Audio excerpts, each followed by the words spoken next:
All right, and we are back here on the GSMC Sports Podcast. And for the fourth part of the show, we are going to talk about the Packers being the team that wants to ban the tush push, the brotherly shove, whatever you want to call it. The Eagles don't call it that, but they won't tell you what they call it. But they're the team that wants it to be banned. Anna also in the chat says, "Is this your favorite game?" If you football is my favorite sport, if that's what you mean.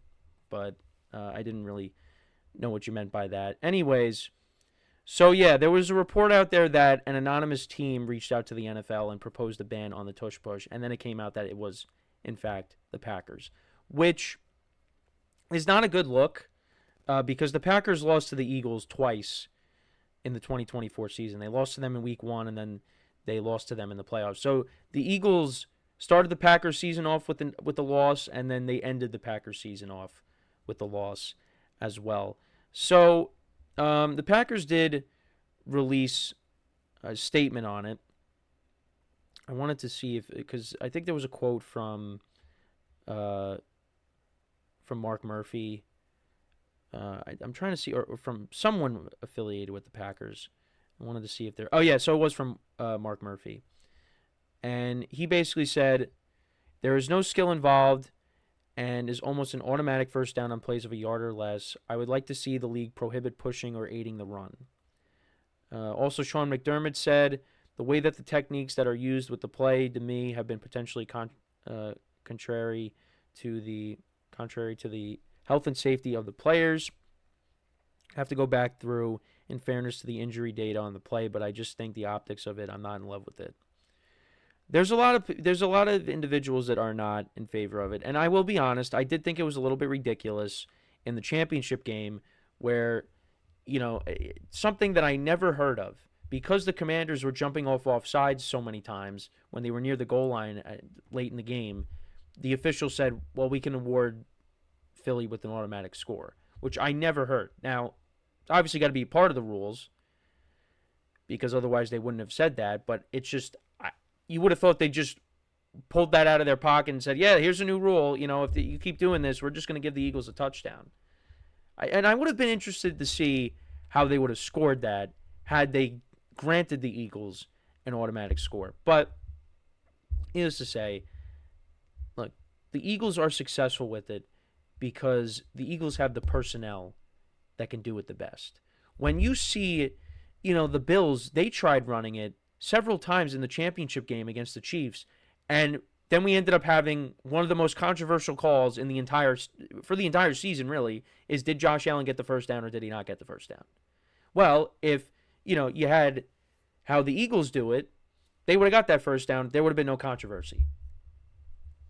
But because it was so close, and you would think with Josh Allen, you'd be able to get that with ease. But for some reason, the Bills just had a problem running that at times. The Eagles are able to do it because they have a top offensive line in football. That's why they're able to do it. And you could tell me otherwise, but that is why they're able to do it. And if it works, why don't other teams do it? You know why they can't? Some of them can't? Because they don't have the offensive line to do it. If the Giants did it, the offensive line would come back and they would flatten the quarterback. A team like if the Patriots did it, and how bad their offensive line was this year. They don't have the personnel to do it. And the Eagles have a competitive advantage with that. And if it got banned, look, I'm not going to be up in arms and say, "Oh, this is an outrage. How could they do this?" Because I would understand, all right, it makes sense why they're doing this. Like if you're doing this, like they'd say, "Well, we're doing it for the safety of the players." But all right, okay. But I mean, while Mark Murphy's saying that, what the Packers are saying, it takes no skill. Well, it's because they got really good players. Sorry. As a Giant fan, I don't like saying it, but the Eagles have really good players. If they didn't have the personnel groups that they had, this play would not exist. And something else that was funny. So I was going through TikTok, And I came across this one TikTok, and Anthony Barr, a linebacker who used to play with the Vikings, they showed him first, and he was talking about, hey, what if we, and this is like before the tush push became a thing, what if there was a play where you could, just basically push the quarterback? You do a QB sneak and you push the quarterback. And then all of a sudden, they go to the Colts when Nick Sirianni used to be part of the Colts, and that was during the COVID season when you had Phillip Rivers, and it was like, all right, we're going to take Rivers out, because what they would do is at times they would take Rivers out, you put Jacoby Brissett in, and you run a QB sneak, and that's was like it was kind of like basically the beginning of the idea of the tush push. And then all of a sudden, Sirianni's now the coach of the Eagles, and here we are. And they keep running that play, and they're not going to stop. They're not going to stop it. And why would you? If it works, there's very few times where it doesn't work. Teams have stopped it. But if it keeps on working, you're not going to stop doing it. So the only way that they're going to stop is if you ban it, which I don't know. I'm indifferent on it, because I do understand why people would want it banned, because it's just, some people are like, this is not football. Because yeah, I mean, you are pushing, the quarterback into the end zone. But I don't know. But you need the offensive line to be able to. The offensive line is a huge part of that whole thing. And if the Eagles didn't have that offensive line, it would not work. It wouldn't work. I mean, they're running. When Jalen Hurts got hurt, they're running it with Kenny Pickett. They're doing the tush push with Kenny Pickett.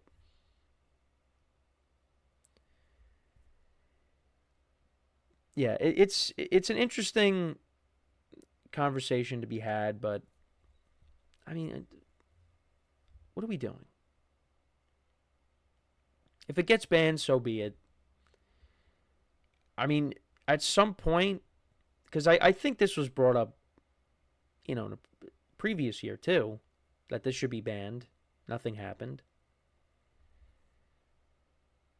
But we'll see. But if let's say a major injury happens because of it, like a very major injury to a star player on defense, then I think you would see the NFL immediately be like, all right, we got to get rid of this. Like if a marquee player gets hurt because of this, then I think the NFL would jump on it and say, we got to get rid of it. Because I don't really know the statistics, who's gotten hurt from this. But, if there's, let's say the Eagles are playing on national television and somebody gets hurt on defense because of it, then the NFL would receive some backlash, and they'd have to do something. That's how I look at it, but I could be very off base on it. So, but let me know what you guys think, though. Should the NFL ban the tush push? Or the brotherly shove, whatever you want to call it, whatever the Eagles call it. We'll never know. But I'm indifferent on it. I think they should just keep it, and teams got to stop it. Teams got to stop it. You just got to stop it. You know what? The Eagles have a very good offense. Don't get in that situation. You could also avoid it. Don't get the Eagles in these short, in these these third and shorts, these fourth and shorts. Don't get them down to the one at the goal line. Stop them from moving the ball.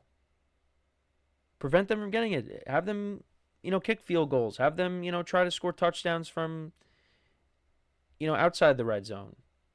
And they do that anyways.